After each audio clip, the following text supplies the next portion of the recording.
Hello everyone and welcome to How to Guide videos. This is my second video in the series of 10 videos, and my name is Syed Ahmed, and today I'm going to give you a quick introduction to 3ds Max. 3ds Max is a professional 3D computer graphic program for making 3D animation models, games and images. And this program is also good for architectural drawings and like interior design and some complex architectural visualizations. So let's go to 3ds Max and see how it works. When you open 3ds Max, you will see the viewport, but in default you can see only four viewports. And wherever you take your mouse and right click or left click, there are four yellow lines around the rectangle. It means that you are working in that area. And sometimes what happens, this viewport tab button is not visible, so it is very easy to find it out. Where is that? Just right click to the empty place in the 3ds Max, and you can find where that is the viewport layout is there. And also there are four options here, like plus, top, standard and wireframe.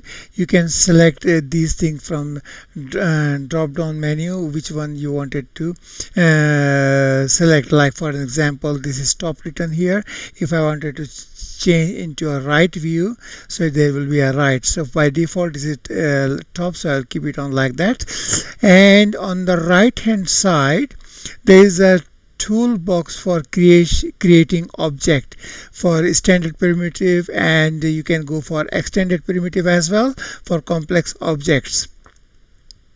And also there is a line to 2D object creation tools from where you can create 2D objects. And also on this top small ribbon here, it's a modifying tool. You can modify anything you have already created. You can modify from here. And the good thing in the 3ds Max is that wherever you hover your mouse, it will say what each button does. So, and also I wanted to say there is a top ribbon for the drop down menu here. You can adjust the thing according to your requirement. For example, I wanted to customize my unit setup, so I can go for unit setup and set my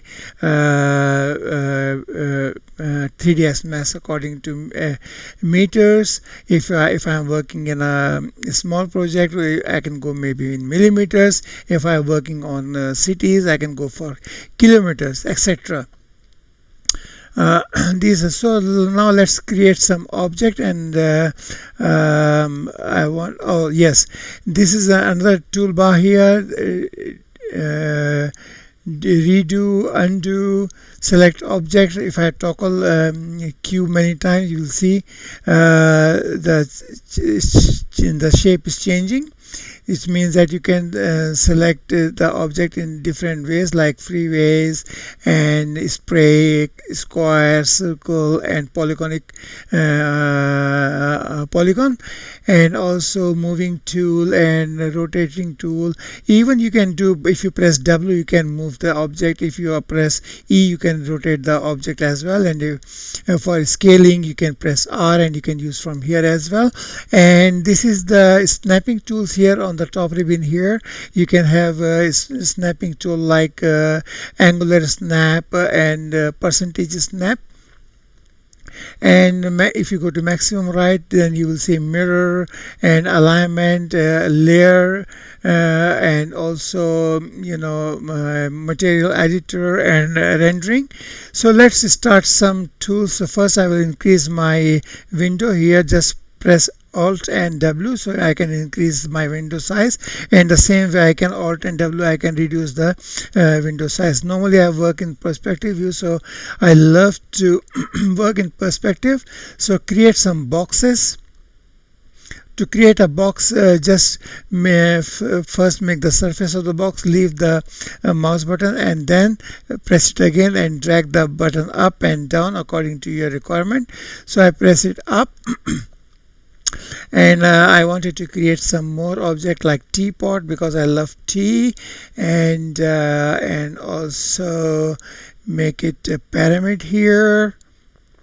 I'll make a little bit bigger pyramid so you can see, and also if to modify a object, it is just click the button, and when it is highlighted, then go to the modifying button where you can adjust the size according to your requirement, like lengthwise, widthwise, and height-wise. Even you can put on some segment, like 5 is already there, make it 3. You can type it in, even the dimensions and the segments. And at this time you can't see the segment because if I turn it on the edge face, so you can see the segments.